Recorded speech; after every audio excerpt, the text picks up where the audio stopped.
Hi, how's it going, everybody? It's Dr. Hugo here. Just today, I've just hopped off a call with one of my students this morning, actually, and just wish to, and it actually sparked this kind of topic that I really want to talk about. Not really about study today, but really kind of practical advice as in how you should really be choosing your career.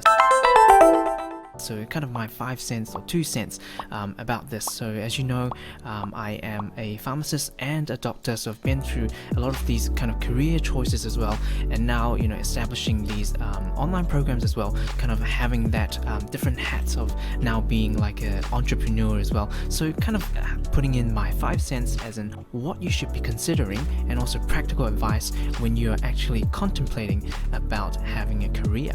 So let's dive right into it. So when you actually think about having a career, there are certain things that kind of go through your mind. But a lot of the advice that we get often, maybe it's from our family, maybe it's some injected values from our parents a lot of times, or maybe it's some sort of relatives, or that they are having that career in particular, and you see a particular good side that you want in your own life. That's why you're kind of pursuing this career. But when it comes to kind of picking career, of course, there are different ways and different categories as well. In terms of there are the professionals, a lot of these that require degrees that you need to get into, the engineers, the doctors, the lawyers, the accountants, and so on. So a lot of these needing some sort of degree to get this. So the other things would be, broad category would be, then everyone kind of outside of this would be the non-professionals, including all your business owners, your entrepreneurs, and other workers that may not require a certain degree as well. So there are a vast majority of things, and each and every one of them, of course, as with anything in life, would have its pros and cons as well. And today I really want to talk to you about kind of how you should be evaluating these pros and cons, and how you can actually pick a career that you would end up loving for the end of your, until the end of your working life.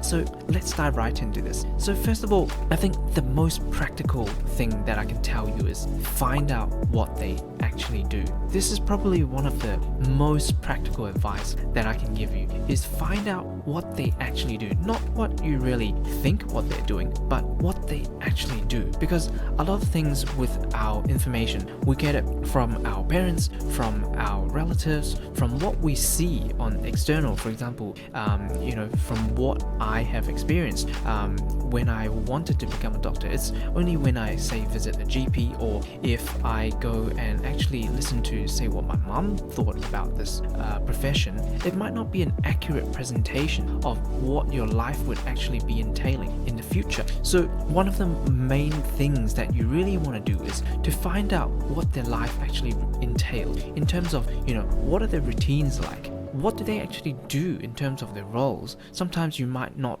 be clear as in what they need to deal with in terms of during the start of the day, and in the middle of the day, and at the end of the day. A lot of different tasks that they need to fulfill, and whether what kind of time and what kind of duration takes over most of this time, in terms of what are the things that you need to do, the positives, the negatives, things that they deal with. What are their worst days look like, and what are their typical days look like, and what would be a good day look like. These are the kind of the insights that a lot of times when you're an outsider, before you even go into the profession, it's really hard for you to actually know what is it like living that life. What is their salary like, what kind of life would they be able to afford in the future, and then what kind of work-life balance are they going to have. Is and understanding yourself is really comes into a big play to this. Having that self-awareness, what you want in life, and how is this profession going to serve you in terms of does the positives and the negatives, do you accept both of these? And also the salary, the amount of life, the life that you're going to get, and the work-life balance that you're going to get. These are kind of the things that you really want to kind of think about before you go into the profession, because often we only find out a lot of these, even maybe the hidden positive, but a lot of times the hidden negatives, we only find out when we actually go into the profession per se.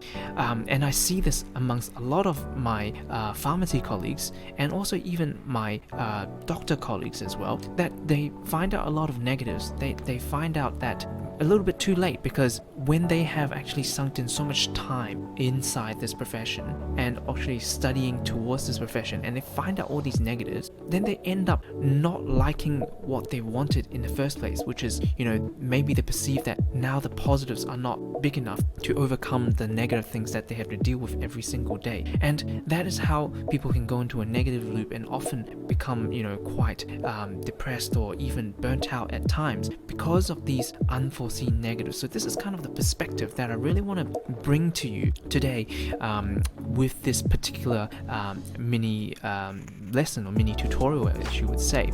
And then you would ask kind of, how am I able to find out all these routines, positives, negatives, and what is their life like? So the most direct way is actually, for example, if you're able to get a trial job, for example, I know a lot of these professions, it's very hard because you're not able to work a day as a GP or a day as a surgeon. It's not particularly helpful. But the thing is, there are a lot of jobs that you can be trialing as well, say for example in the non-professional space, and to actually see what their life is like in terms of trying to shadow what their life is going to be like, and just go through with them, for example, a weekend, a week, even try to offer working for free, because it makes sense. You're trying to sink your whole life and dedicate your life towards this profession. You might as well be very clear on what this job is going to entail, right? And so getting a place at this workplace, for example, if you like accountancy, then actually go to an accountancy firm and actually reach out to them, because a lot of them actually like helping out students and people who are liking this job, and actually see how you can maybe offer your time for free to do something for them in exchange for actually learning more about this profession, or even offering your weekend or maybe your summer holidays to actually go and see if this job is for you. Because a lot of times people sink into the job and they find out that it's too late. They have maybe I've studied for now 10 years for medicine, and some people study for even longer. What if then they only then find out that there are so many of these negatives that they can't bear to deal with every single day? I've met doctors, literally, they have they actually don't like dealing with patients, but the only thing they need to do every single day, including the job, is actually to deal with patients. So really understand what is entailed in your job. And the second thing is interview that person. If you are not able to get that job, maybe interview a person that is doing that job. They'll be able to give you insight, what you need to consider, what type of person do you need to be to thrive in this job. And then another thing that's quite interesting and emerging is that having these day in life YouTube videos. I see a lot of doctor colleagues from other YouTubers doing these day in life videos, and it gives you kind of more the first person view, as in what their life is going to be, what kind of things are they going to like, when do they wake up, how much time do they get to sleep, how much time do they get to sleep, and how much time do they get to eat lunch and do other things as well. Their kind of day in life, what does it entail? Then kind of coming down the ranks would be actually these Google articles or from family relatives. I don't really recommend as much, because this might not be the best way to find out the most accurate information about this job, unless your family or relative is in the job. Then you're actually interviewing this person doing this job. So kind of very quickly just evaluating the pros and cons, because for every single profession there will be the positive, but then there will be their negatives as well, and bringing you to have this concept between infatuation versus resentment, right? Infatuation by definition really is seeing too many of the positives but never really perceiving any of the negatives at all. So as you go into the profession, then you find out, oh, actually yes, there are some sort of these positives, but if you never have seen these negatives at all, suddenly if there are 10 of these that just piled up and it becomes overwhelming for you, that is where people start to kind of resent their job. This is where they tell the world, never touch this profession, this is the most horrible thing ever. They never tell you this before you go in. So I think the most important thing is kind of strike a balance in between. Work out both the positives and the negatives to actually arrive to this informed choice of really your career. And then, so kind of sharing a little bit about myself in terms of how my career progressed and how I actually came to this career. And first of all, with pharmacy, that was basically back in high school. I was hearing a lot about pharmacy from my older sister, because my older sister is a pharmacist. So I was actually hearing, quite good things about it, and my mom keeps on saying, okay, yep, they have a really stable job, and also it's kind of a 9 to 5 thing as well. You don't need to be taking any work from work to home as well, because the pharmacy closes, the patients won't be finding you anymore. And so on, and I keep on hearing positive things about it, and I've never really heard about the negative side of things. I never really went into a pharmacy. Even I haven't been into a pharmacy per se before I went into this profession, and I never ever really bumped into these negatives of pharmacy until I started working as a pharmacy student inside a community pharmacy. I never found out that, wow, there's actually a lot of, we're actually managing the dispensary as if, it's like almost like a supermarket. And a lot of times, the patients might not be appreciating you as much, for example, because they might have spent 2 hours at the doctor's. Sometimes, I don't know why they would have a lot of respect for the doctors, but pharmacists study hard as well. They are very knowledgeable, but then when it comes to getting the prescription, they almost sometimes treat pharmacists as if they are some sort of salesperson with a really good degree per se.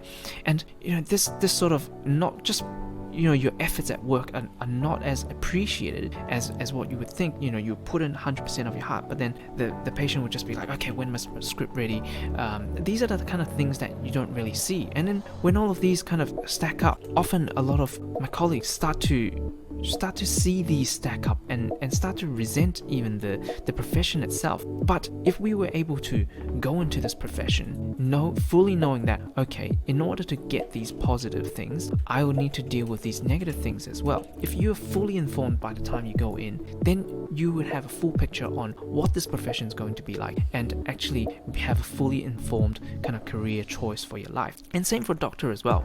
And what I immediately thought, when I was in pharmacy, I was like, seeing all these negatives stack up. I was like, okay, being a doctor, people would be, I'll be able to help people at first. Again, balancing that narcissism versus altruism, that give in terms of I'm able to help people and, use my time to, sometimes you also get a lot of appreciation from the patients as well, which is really good.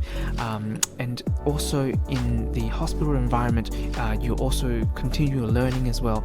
Every single day there will be new medications, new protocols that comes up, and there will be a lot of positives. And also, you're getting paid quite decently doing that as well, and all of this. But before I really went in, again, I never really went and analyzed what this profession is about. And the same goes for a lot of my colleagues as well.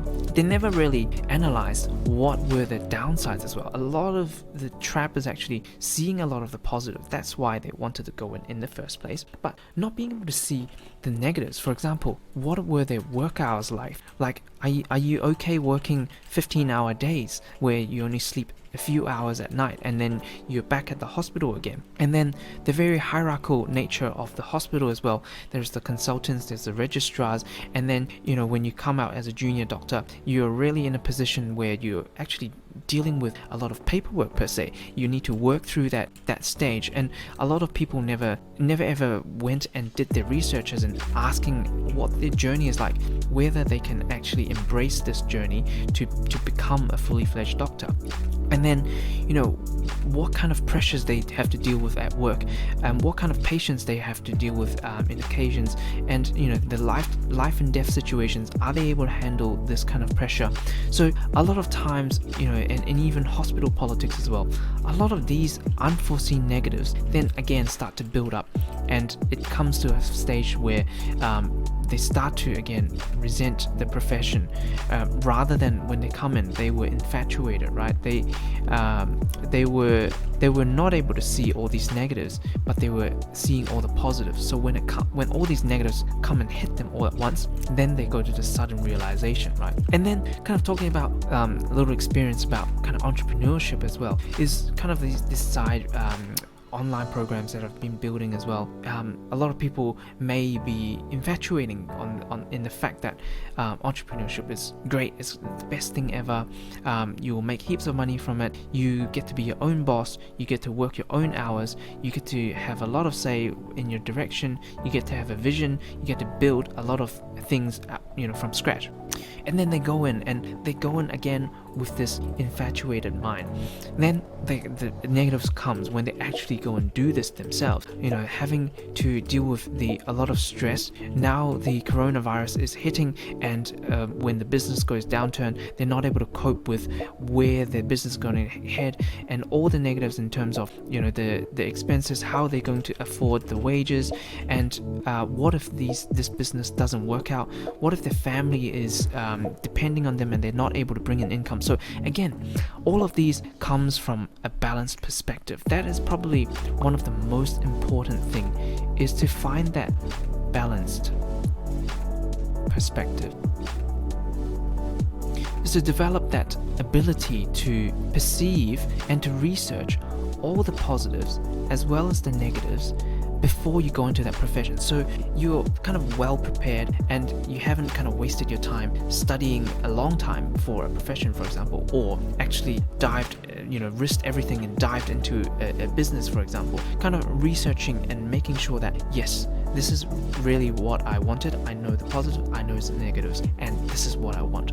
I think this is probably the best way, and leading towards a career that is really fulfilling, and also that you're very happy about. I think that's probably the best what I call key performance indicator, or KPI, that you can really get, is like, even knowing the positives and even knowing the negatives, you're still happy about your job. So I hope this mini lesson has helped you in terms of having that perspective of your future career, and I look forward to seeing you in the next one.